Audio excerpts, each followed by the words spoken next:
오늘 예배드리는 사랑하는 모든 성도님들, 성령님의 권능으로 우리 주 예수 그리스도를 통한 하나님의 구원 사역에 온전히 쓰임받는 거룩한 하나님의 백성들 되시기를 주님의 이름으로 축복합니다. 오늘 우리가 읽은 마태복음 16장, 우리가 읽은 본문 말씀 21절 앞에 보면은요, 16절부터 19절까지 이런 말씀이 나와 있습니다. 시몬 베드로가 대답하여 이르되 주는 그리스도시요 살아계신 하나님의 아들이시니이다. 베드로가 예수님에 대해서 이렇게 고백을 하고 있는 거죠. 예수님은 주인이십니다. 예수님은 구원자이십니다. 예수님은 살아계신 하나님의 아들이십니다 라고 고백해요. 그러니까요, 예수님께서는 세상에 그 누구보다 더 멋진 축복과 그리고 칭찬의 말을 베드로에게 하십니다. 17절 말씀이죠. 바요나 시몬아, 네가 복이 있도다. 이를 내게 알게 하니는 혈육이 아니요 하늘에 계신 내 아버지시니라. 또 내가 내게 이르노니 너는 베드로라. 내가 이 반석 위에 내 교회를 세우리니 음부의 권세가 이기지 못하리라. 내가 천국 열쇠를 내게 주리니 네가 땅에서 무엇이든지 매면 하늘에서도 매일 것이요 네가 땅에서 무엇이든지 풀면 하늘에서도 풀리리라. 베드로가요, 예수님을 구원자, 주인, 하나님의 아들로 고백하니까요, 그 신앙 고백이 얼마나 귀한지 예수님께서는 베드로, 페트로스, 반석이라고 하는 그 이름에 새로운 의미를 부여해 주세요. 전능하신 하나님이신 예수님께서 당신의 몸인 교회를 페트로스, 이 베드로의 신앙 고백 위에 당신의 교회를 세우시겠다고 약속해 주신 거죠. 사랑하는 헤브론 교회 성도 여러분, 하나님께서 이 헤븐리랜드, 헤브론 언덕 위에 헤브론 교회를 세우시고 헤브론 교회를 통한 하나님의 구원의 역사를 오늘도 이루어 가시는 줄 믿습니다. 여러분, 꿈을 꾸십시오. 비전을 가지십시오. 하나님께서 구원의 역사를 쓰시는데요, 그 구원의 역사에 우리라고 하는 그 공동체를 뛰어넘어 내가 하나님의 디딤돌로 사용되기를 소망하시기 바랍니다. 나를 토대로 주님의 교회가 세워지는 원대한 꿈을 꾸십시오. 여러분, 이런 고백이 우리 가운데 있기를 원합니다. 한 영혼을 구원하는 일에 내가 쓰임 받겠습니다. 우리 가족 구원의 역사에 내가 쓰임 받겠습니다. 우리 가문, 우리 나라와 세계와 열방을 구원하는 일에 내가 쓰임 받기를 원합니다. 하나님 앞에서 구원의 열망을 가지고 원대한 꿈을 꿀 때 하나님께서는 그 꿈을 현실로 이루어 주실 줄 믿습니다. 우리 헤브론 교회가 이 시대에 하나님께서 사용하시는 구원의 방주가 될 것을 믿고 저와 여러분 한 사람 한 사람이 주님의 교회의 디딤돌로 쓰임 받기를 주님의 이름으로 축복합니다.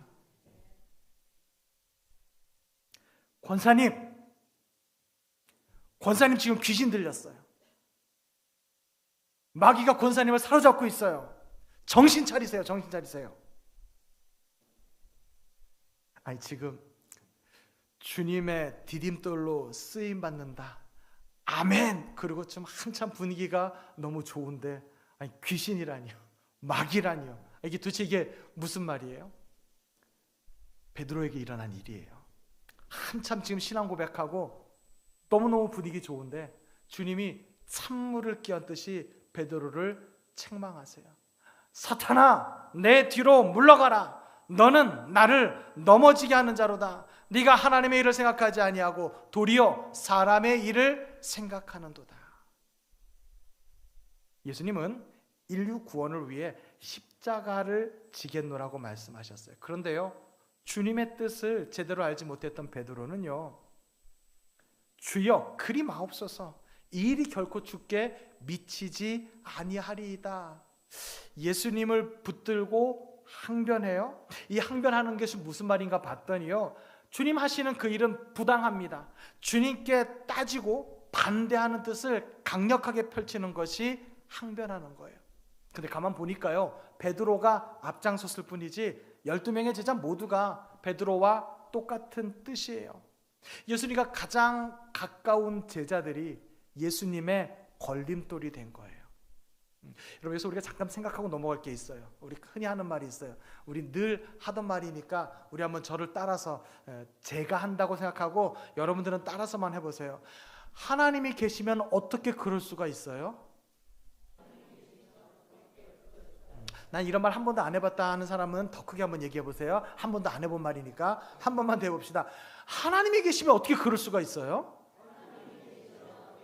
네, 크게 하신 분들은 한 번도 이런 말 안 해보신 믿음이 좋으신 분들이에요. 근데 대부분 살다 보면 이런 말을 해요. 하나님이 살아계시는데 어떻게 이룰 수가 있어요? 하나님이 계시면 어떻게 이룰 수가 있어요? 주님의 뜻 가운데 우리가 이해하지 못할 부분들이 너무나 많아요. 우리 주님의 뜻을 이해 못하는 건요 너무나 당연해요. 왜냐하면 주님의 뜻은 우주보다 넓어요. 그런데 우리의 시야는요 매우 좁아요. 너무 좁아서 지구도 다 몰라요. 그러니 주님의 뜻을 이해 못하는 건 너무나 당연해요. 주님의 뜻이 우리한테 들려질 때마다 우리는 베드로와 똑같이 항변하죠. 주님, 이것은 옳지 않습니다. 난 주님 뜻에 반대합니다. 어떻게 이럴 수가 있어요? 이런 일은 결코 일어날 수 없습니다 라고 하면서 반대하죠. 주님의 뜻이 부당하다는 거예요. 따지는 거예요. 심지어 분노하기까지 합니다. 여러분, 이러지 않으려면 우리한테 훈련이 필요한데요. 이 세 문장을 여러분들이 달달달달 외우시면서 언제나 반복해서 선포했으면 좋겠어요. 한번 따라해 보세요. 하나님은 언제나 오르십니다. 하나님, 저는 일이 이렇게 되기를 원합니다. 하지만 하나님, 제 뜻대로 일이 되지 않아도 하나님은 언제나 오르십니다.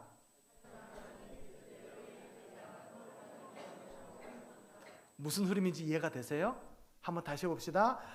하나님은 언제나 오르십니다. 하나님, 저는 일이 이렇게 되기를 원합니다. 하지만 하나님, 제 뜻대로 일이 되지 않아도 하나님은 언제나 오르십니다.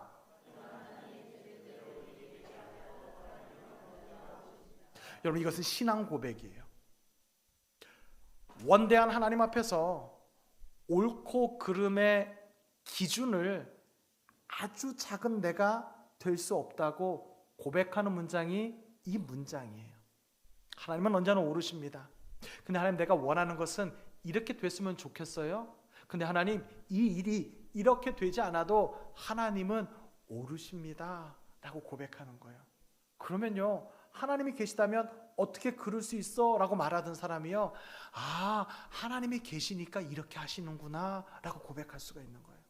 내 생각대로 안 되는데, 내 뜻대로 안 되는데, 아, 하나님이 계시니까 일이 이렇게 될 수밖에 없구나 라고 고백한다는 거죠. 이것이 신앙 고백이에요. 이런 고백을 반복해서 하다 보면요, 우리는 주님을 붙들고 항변하는 베드로 같은 실수를 저지르지 않을 수가 있는 거죠. 베드로는요, 주님의 구원 사역에 든든한 디딤돌이 될 수 있을 것이라는 축복의 약속을 받았어요. 그런데 지금 바로 그 베드로, 금방 축복받았던 그 베드로가 주님을 걸려 넘어지게 하는 걸림돌이 되고 말았어요.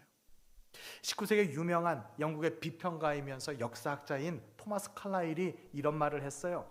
길을 가다가 돌이 나타나면 약자는 그것을 걸림돌이라고 말을 하고 강자는 그것을 디딤돌이라고 말한다. 여러분, 우리 예수님은 강자일까요? 약자일까요? 믿음이 안 생기세요? 우리 예수님은 강자일까요? 약자일까요? 우리 예수님은 전능하신 분이기 때문에 강한 분이시거든요. 여러분, 그림에서 보이는 것처럼요, 약자들은 돌 앞에서 주저앉아 서면서, 아, 저건 내 걸림돌이야, 난 나갈 수 없어 라고 말을 하는데, 강한 자는 저 돌을 딛고 그 위로 올라가서 이것이 디딤돌이야 라고 말을 한다는 거예요. 하나님의 구원 계획 안에서 예수님이 걸어가는데 그 길 앞에 베드로라고 하는 돌이 나타났어요. 예수님은 그 베드로를 디딤돌로 사용하셨어요. 갈릴리 호수에서, 자, 배를 조금 띄워봐, 내가 설교를 좀 해야 되겠어. 그러면서 베드로를 디딤돌로 사용하십니다. 그런데 그 훌륭한 디딤돌인 베드로가 곧 걸림돌이 되어 예수님을 붙들고 항변하고 예수님이 가는 그 길을 가로막고 그 길을 걸어가면 안 된다고 예수님을 가로막고 서는 걸림돌이 됐어요. 오래 참으시는 주님은 베드로라고 하는 걸림돌을 다시 다듬고 다듬어서 우리 그리스도 예수님의 몸된 교회를 위한 든든한 버팀목 디딤돌로 바꾸셨어요. 자, 베드로 얘기를 좀 할게요. 베드로가요, 예수님이 붙잡히시던 그날 밤에 대제사장의 뜰에 가서 따뜻하게 불을 쬐고 있다가 어린 계집아이 종에게 너도 예수님 편이지 할 때 예수님을 부인합니다. 한 번도 아니고요, 두 번도 아니고요, 세 번이나 예수님을 부인해요. 심지어 예수님을 저주하면서 맹세하면서 예수님을 부인합니다. 문이 잠긴 방 안에서 제자들과 같이 부활하신 예수님을 직접 만난 베드로가 무슨 일을 하느냐? 제자들을 선동해서 자, 물고기 잡으러 가자. 그러면서 사명을 버리고 갈릴리로 도망가 버려요. 예수님의 죽음과 부활의 중심에 서 있고 부활하신 예수님을 직접 만났던 이 베드로가 여전히 걸림돌 노릇을 하고 있는 거예요. 근데요, 이런 베드로를 예수님이 포기하지 않으세요. 잘 보세요. 빈 무덤에 가장 먼저 달려간 사람이 베드로예요. 그곳에 들어가서 개어진 세마포를 보면서 예수님이 부활하셨구나 확인했어요. 그런데도 불구하고 베드로가 부활하신 예수님을 믿지 못하니까 문이 모두 잠겨져 있는 그곳에 예수님이 나타나셔서 직접 내가 부활했다고 보여주십니다. 저는 이 부분이 너무 재밌었어요. 예수님께서 풍랑이는 바다를 걸어오실 때가 있었잖아요. 그때 제자들이 배에서 풍랑이는 그 바다 위를 걸어오시는 예수님을 보면서 다 똑같은 생각이었는데 베드로가 앞장서서 얘기를 했을 거예요. 사람이냐 귀신이냐? 그렇게 말을 해요. 예수님의 그 기가 막힌 모습을 보면서 귀신으로 착각한 거죠. 그 베드로에게. 이번에도 부활하신 예수님이 나타나니까 야, 이거 귀신 아니야? 예수님의 영혼 아니야? 라고 착각할까 봐 예수님은 제자들에게 야, 너희 가운데 먹을 게 있냐? 좀 가져와 봐. 그래서 직접 그 먹을 것을 잡수심으로 부활하셨다라는 것을 증명해 보이셨어요. 참 부끄러운 것은 그럼에도 불구하고 예수님이 직접 당신이 부활하신 걸 증명해 주셨음에도 불구하고 베드로는 제자들 선동해서 갈릴리로 도망가 버립니다. 물고기 잡으러 가요. 근데 우리 예수님은요, 그 갈릴리로 신방 가세요. 베드로 만나러 가세요. 예수님의 하나님 나라 운동에 실망한 베드로를 위로해 주세요. 어쩌면요, 베드로가 원하는 게 하나도 이루어지지 않아서 마음이 굉장히 우울했을지도 몰라요. 근데 예수님이 내가 다 알아. 괜찮아. 물고기를 잡지 못한 이 베드로가 굉장히 실망하고 있었을 텐데 괜찮아. 물고기 잡을 수 있어. 무엇보다도요, 이 베드로는 죄책감에 시들렸을 거예요. 내가 예수를 몰라. 난 예수를 알지 못해. 난 예수를 저주해. 라고 말하면서 예수님을 부인한 그 행동에 대해서 죄책감에 빠져서 심히 좌절하고 있었을 거예요. 근데 예수님이 요한복음 21장에 나타나셔서 네가 날 사랑하니? 너가 다른 사람보다 나를 더 사랑해? 너가 진짜 나를 사랑하니? 그러면서요, 예수님께서 이렇게 말씀하세요. 내 양을 먹이라. 내 양을 치라. 내 양을 먹이라. 예수님의 이 말씀이 베드로를 변화시켰어요. 걸림돌이 되어서 주님의 구원 사역을 막아서서 항변하던 베드로를 예수님은 잘 다듬어 그리스도의 구원 사역을 위한 교회의 디딤돌이 되게 하셨어요. 강한 주님은 그 앞에 놓인 걸림돌을 걸림돌이라 하지 아니하시고 그것을 잘 다듬어 주님을 위한 디딤돌로 만드시는 것을 볼 수가 있습니다. 저와 여러분, 우리 모두가 주님의 구원 사역에 걸림돌이 될 때가 많아요. 좁디 좁은 내 생각으로 원대한 주님의 뜻을 바라다 보니 이해가 안 되는 것이 당연하죠. 부당하죠. 그러니까 하나님 어떻게 그러실 수가 있어요? 하나님 살아계시면 어떻게 그럴 수 있습니까? 강력하게 반대의 뜻을 표시하면서 항변하는 걸림돌이 될 때가 많아요. 이런 일이 비일비재하죠. 나의 말 한마디, 내가 내뱉는 그 말 한마디가 한 영혼을 무너뜨리기도 하고요, 내가 보내는 눈빛 하나가 한 영혼을 좌절하게 만들기도 하고요, 나의 사소한 행동 하나가 공동체 전체를 와해시키기도 한다는 거예요. 우리 예수님은 그 영혼을 구원하기 위해서, 우리 예수님은 그 공동체를 살리기 위해서 그렇게 피 흘려 죽으셨는데, 그런데 그 주님의 길을 가로막고 있는 걸림돌이 될 때가 많아요. 그러면서도요, 우리는 정의로워요. 우리는 너무나 떳떳해요. 내가 정의를 가지고 말하는 거야. 내가 의로우니까 이렇게 말하는 거지. 나 아니면 이런 말 할 사람 없어. 그러면서 아주 잘하는 것처럼 생각해요. 심지어 내가 옳다고 생각하는 그것이 관철되지 않으면 분노하기까지 해요. 근데요, 저는 분명히 믿고 있는 게 있어요. 그게 뭐냐면, 지금은 비록 저와 여러분이 주님의 구원 사역에 걸림돌이 될지 모르지만, 오래 참으시는 강한 주님은 저와 여러분을 다듬고 다듬어서 마침내 주의 몸된 교회, 헤브론 교회의 든든한 디딤돌로 만들어 사용하실 줄로 믿습니다. 오늘 돌 얘기 많이 할 거거든요. 디딤돌 얘기할 거고요, 걸림돌 얘기할 거고요. 또 예수님께서는요, 시편 118편 22절 말씀을 인용하셔서 마태복음 21장 42절에, 또 마가복음 12장 10절에, 누가복음 20장 17절에 건축자들이 버린 돌이 모퉁이의 머릿돌이 되었다라는 말씀을 예수님께서 가르치시는 것을 볼 수가 있어요. 그래서 모퉁이 돌도 있고요, 또 머릿돌도 있어요. 혹시 궁금하신 분은 오늘 예배 마치고 우리 2층 현관으로 나가시면요, 그러면은 그거 아마 왼쪽일 것 같은데, 왼쪽에 우리 교회도 머릿돌이 있어요. 가셔서 보시면 알 수 있어요.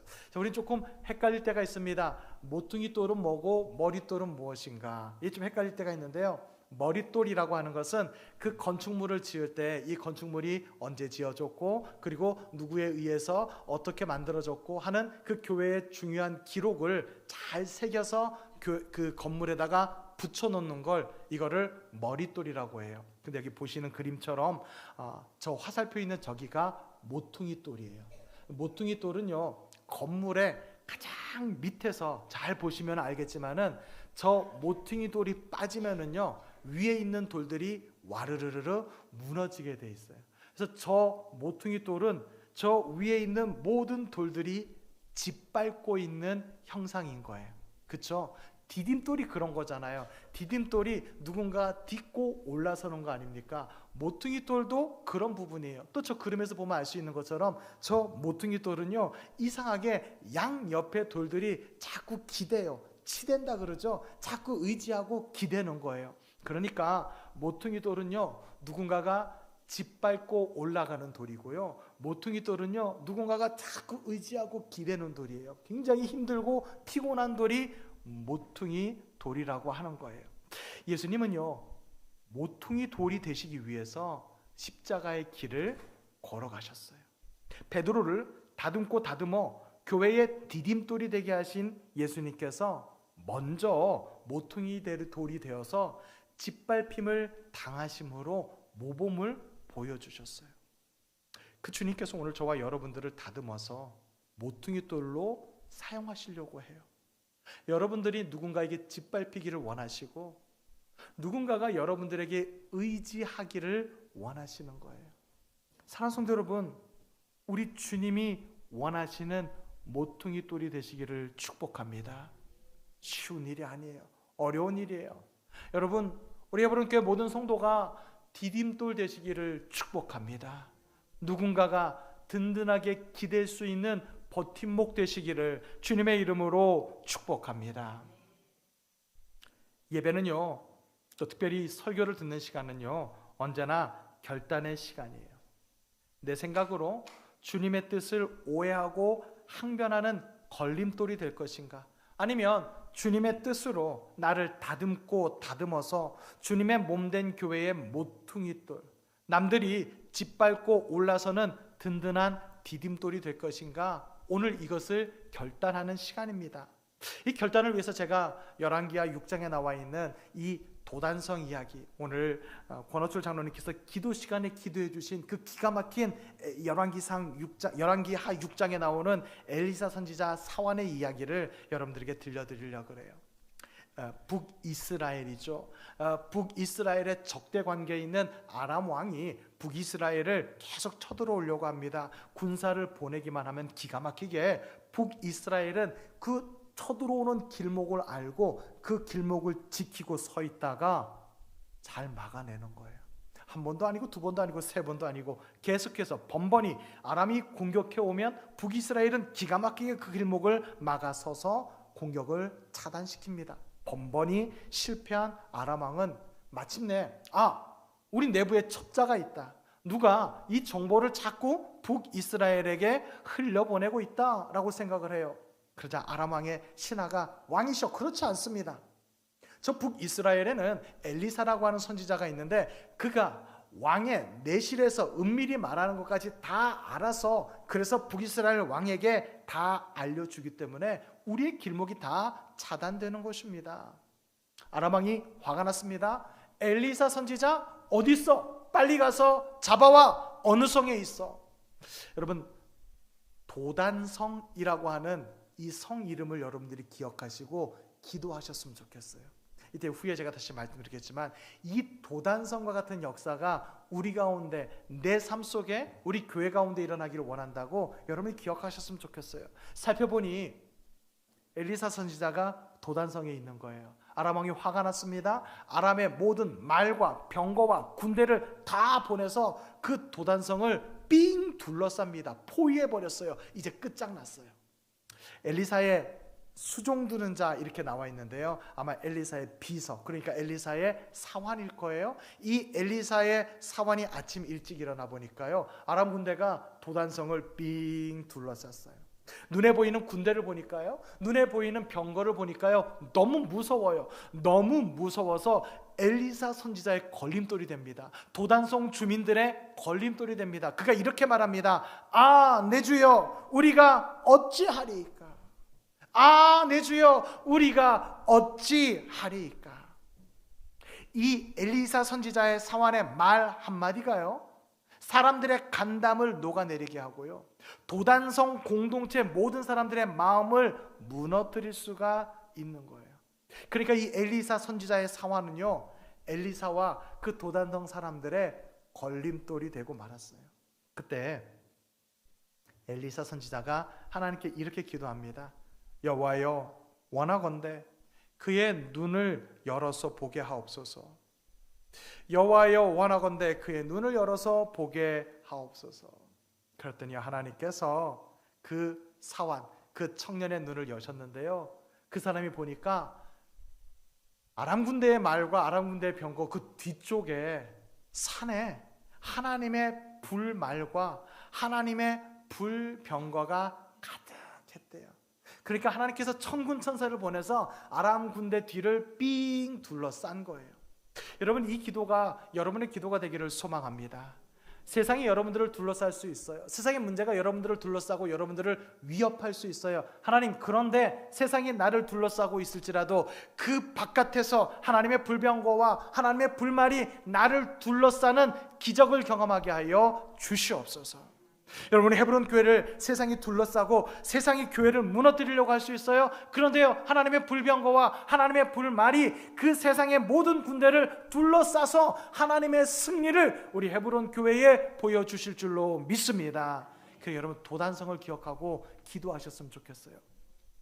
근데 설교를 준비하면서요, 이제 이 사환의 눈이 열리고 그리고 거기 있는 불병거와 불말을 본 사건 이후에 바로 나오는 것은 하나님께서 아람 군대의 눈을 어둡게 하셔서 그 사람들이 생포되게 하거든요. 요 사건 중간에 무슨 일이 있었을까 상상을 한번 해봤어요. 이건 제가 상상입니다. 성경에 써 있는 게 아니에요. 상상한 거예요.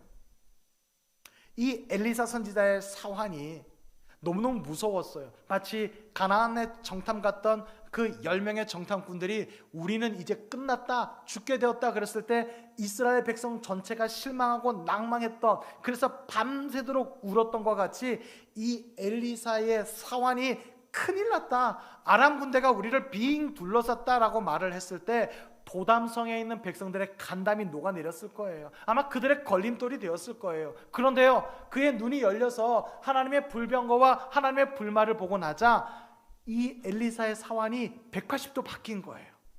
하나님의 눈이 열려서 하나님의 천군 천사를 보니까요, 이 엘리사의 사환이 아마 도단성에 있는 사람들에게 나가서 이렇게 외쳤을 거예요. 여러분, 내가 보았습니다. 내가 이전에는 육신의 눈을 가지고 나를 둘러싸고 있는 저 아람의 군대를 보고 무서워했는데 이제 내가 분명히 보았습니다. 아람의 군대보다 훨씬 많고 훨씬 강한 하나님의 군대를 내가 보았습니다. 여러분, 두려워하지 마십시오. 걱정하지 마십시오. 우리가 반드시 이깁니다. 여러분, 여러분의 입술에 이런 말이 있기를 소망합니다. 여러분들이 걸림돌이 되는 것이 아니라 여러분들이 디딤돌이 되어 내가 체험하였습니다. 내가 성령에 충만하였습니다. 내가 하나님의 말씀을 들었습니다. 내가 보니 하나님이 우리와 함께 하시니 우리는 반드시 승리할 수밖에 없습니다. 내가 보니 우리는 영혼을 구원하는 구원의 방주가 될 수밖에 없습니다. 우리 교회가, 우리 헤브론 교회가 그런 구원의 역사를 이룰 것입니다. 여러분, 여러분의 입술에 이런 말들이 흘러 넘쳐나기를 주님의 이름으로 축복합니다. 걸림돌이 변화되어 디딤돌이 되는 순간이에요. 여러분, 어떻게 걸림돌이 변화되어 디딤돌이 되는가? 전 세 가지를 말씀드리려고 합니다. 첫 번째, 눈이 열려야 돼요. 엘리사 선지자가 이 사환을 위하여 기도하여 하나님의 불병거와 하나님의 불말, 그를 둘러싸고 있는 하나님의 능력, 하나님의 하시는 일을 바라보았던 것처럼 여러분들이 서로를 위해서 기도하시기 바랍니다. 아니, 우리 헤브론 교회를 위해서 기도하시기 바랍니다. 하나님, 우리 헤브론 교회가 하나님의 하시는 일을 볼 수 있는 눈이 열리기를 소망합니다. 사람이 하는 일이 아니고 하나님이 하시는 일이니 성령의 역사 가운데 놀라운 일들이 일어남을 바라보게 하여 주시옵소서. 우리의 눈이 열리면요, 걸림돌이 디딤돌이 되는 거예요. 서로 불평하며 원망하며 안 된다라고 말했던 우리가 하나님의 능력 가운데 할 수 있다는 고백을 하게 되어지는 거예요. 예전에 제가 예화 들었던 거 기억나세요? 벼룩은요, 자기 몸에 400배까지 뛸 수 있대요. 엄청 높이 뛸 수 있는 거죠. 근데 어떤 과학자가 실험을 했대요. 이 벼룩을 유리병 안에 가두고, 그리고 유리병으로 딱 막아두잖아요. 그러면요, 자기 능력으로 400배까지 뛰려다가 딱 막히는 거예요. 요거를 몇 번 반복하다 보면요, 이 벼룩이요, 아, 내가 뛸 수 있는 한계가 여기까지밖에 안 되는구나 라고 생각한다는 거예요. 그 다음에는요, 유리병을 치워도요, 얘가 그 이상을 뛰지 않는다는 거예요. 이게 지금 우리 그리스도인들의 모습이에요. 하나님은 우리로 하여금 하나님의 구원의 그 놀라운 역사를 이룰 수 있는 하나님의 능력을 우리에게 부여해 주었는데, 사단 마귀는 너네가 할 수 있는 건 요만큼밖에 안 돼. 야, 너네 지금 너무 잘하고 있는 거야. 너 최선을 다하고 있어. 이런 상황에서 이루고 있는 게 얼마나 힘든 일인데 너 정말 잘하고 있어. 그러면서 그 이상을 못 보게 하는 거예요. 그 이상의 꿈을 못 꾸게 하는 거예요. 그러니까 우리의 눈이 가려져서 하나님의 디딤돌이 되지를 못하는 거예요. 하나님이 하시는 일에 걸림돌이 되는 거예요. 야, 너무 애쓰지 마. 너무 노력하지 마. 지금도 잘하고 있어. 뭘 그렇게 열심히 하려고 그래. 특히 목사를 향해서, 목사님, 지금 우리 최선을 다하고 있어요. 진짜 이런 말은 아무도 아직까지 저한테는 안 했는데 코피 터져가며 새벽 예배를 하고 있어요. 죽겠어요. 좀 그만 좀 합시다. 아직까지 이런 얘기를 아무도 안 해서 제가 조금 더 확장하려고 하고 있어요. 코피 터질 때까지. 여러분, 우리 눈이 열리지 않잖아요. 그러면요, 스스로 한계를 정해놓고 그 이상을 가지 않는 거예요. 사랑하는 성도 여러분, 하나님의 놀라운 역사로 우리의 영의 눈이 열려 하나님의 천군 천사를 바라보는 주의 백성들 되시기를 주님의 이름으로 축복합니다. 그때 걸림돌이 디딤돌이 되는 거예요. 두 번째, 예수 그리스도를 만나 내 몫에 십자가를 지고 주님을 따라갈 때, 그때 걸림돌이 디딤돌이 될 수 있어요. 저는요, 이게 너무너무 설레요. 예수님이 갈릴리 오신 거예요. 예수님 신방 오신 거잖아요. 어때요? 목사가 신방 좀 합시다 그러면 일단 부담되죠. 사람이 온다니까 집에 청소도 해야 되고. 근데요, 너무 지친 거예요. 베드로가 부활하신 예수님까지 만나고 확인까지 했는데 너무 낙심된 거예요. 자기가 생각했던 하나님 나라는 그런 게 아닌데 예수님이 자기의 생각과 너무 다른 일을 하고 있으니까 너무 실망이 된 거예요. 그래서 그 실망하고 좌절하고 무너져 있는 그 베드로가 갈릴리 가서 잡히지도 않는 물고기 밤새도록 끙끙 앓고 있을 때 예수님이 찾아가셨잖아요. 예수님 신방하셨잖아요. 위로가 된 거예요. 예수님 만난 게 너무 위로가 된 거예요. 그 위로가 된 그 베드로가요, 그 다음에는 담대하게 주님 주신 그 사명을 가지고 자기 몫의 십자가를 짊어지고 가는 거예요. 어떤 변화가 일어나는지 아세요? 야, 내가 생각했던 메시아 왕국은 예루살렘에서 로마를 쫓아내고, 그리고 그 예루살렘에 메시아의 나라를 세우는 것이 내가 생각하는 메시아 왕국인데, 그게 아니네. 하나님의 나라는 하나님의 다스림이야. 예수 그리스도의 복음을 전함으로 온 세상에 하나님의 나라가 퍼져나가는 것이 하나님 나라 운동이야. 자기 생각을 버리고 예수님의 생각을 취하게 되니까요, 그의 행동이 변화되어지는 거예요. 그 말씀이 오늘 우리가 읽은 24절에 나와 있어요. 누구든지 나를 따라오려거든 자기를 부인하고. 내 생각을 부인하는 거예요. 내가 이게 옳다고 생각했는데, 내가 이것이 정의라고 생각했는데, 하나님의 그 원대하고 놀랍고 큰 그 계획 안에서 나는 너무나 좁습니다. 나는 너무나 작습니다. 내 생각을 버리고 하나님의 생각을 취하겠습니다. 하나님의 생각을 취하는 게 뭐예요? 자기 십자가를 지고 예수님을 따라가는 거예요. 죽음의 자리까지 쫓아가는 거예요. 예수님을 따라가려면요, 주님의 몸된 교회가 되려면요, 자기 생각을 부인해야 돼요. 예수님처럼 십자가를 지고 고난의 길, 사명의 길을 걸어감으로 다듬어져야 돼요. 그때 예수님을 만나고 내 생각을 버리고, 그리고 내 십자가를 짊어지고 예수님을 따라갈 때, 그때 마침내 걸림돌이 디딤돌로 변화되는 줄 믿습니다. 내 생각을 버리고 내 십자가를 짊어지고 예수님을 따라갈 때, 그때 비로소 다른 사람이 나를 짓밟고 다른 사람이 내게 기대는 모퉁이 돌이 되는 줄로 믿습니다. 원하기는 우리 헤브론 교회 모든 성도들이 예수 그리스도를 진실되게 만나고, 예수님이 우리에게 말씀하신 대로 내 생각을 버리고 내게 주어진 십자가를 짊어지고 예수를 따르는 주의 백성들 되시기를 주님의 이름으로 축복합니다. 우리의 눈이 열리면 디딤돌이 되고요, 우리의 십자가를 짊어지고 예수를 따르면 디딤돌이 되고요, 마지막 세 번째요, 그 디딤돌이 되려면 꼭 필요한 게 있는데 성령 충만이에요. 어떻게 우리가 십자가를 짊어지고 예수님을 따라갈 수 있어요? 예수님을 만나고 그 사명을 받고 내 양을 먹이라, 내 양을 치라 라고 하는 그 예수님의 사명을 받은 베드로가요, 그리고 그 성도들이요, 능력 있는 증인의 사명을 감당한 것은 사도행전 2장 오순절 성령 강림 사건 이후에요. 그 이전까지 그들은 무서워서 두려워서 방 안에 숨어 있었거든요. 그런데 오순절에 베드로를 포함한 예루살렘 교회 성도들에게 성령이 강력하게 임합니다. 그들이 변화되기 시작합니다. 무서워서 두려워서 벌벌 떨던 그들이 담대하게 나가 예수 그리스도를 선포합니다. 너희가 죽인 예수를 하나님이 살리시고 주와 그리스도가 되게 하셨다고 외칩니다. 그들은 목숨을 걸고 예수를 증거하는 증인의 사명을 감당하게 되어집니다. 예수님의 걸림돌이었던, 무서워서 두려워서 복음을 증거하지 않던 그 제자들이 이젠 담대하게 나가서 예수 그리스도를 증거함으로 주님의 디딤돌이 된 줄로 믿습니다. 그들이 나가 담대하게 외침으로 교회의 모퉁이 돌이 된 줄로 믿습니다. 사랑하는 헤브론 교회 성도 여러분, 걸림돌이었던 베드로가 주님의 말씀대로 교회의 든든한 디딤돌이 되었습니다. 모든 사람들에게 짓밟히는 든든한 디딤돌, 교회를 든든히 떠받치는 모퉁이 돌이 되었습니다. 우리 주님께서 헤브론 교회 성도 한 사람 한 사람을 다듬으셔서 걸림돌을 디딤돌로 만들기를 소망합니다.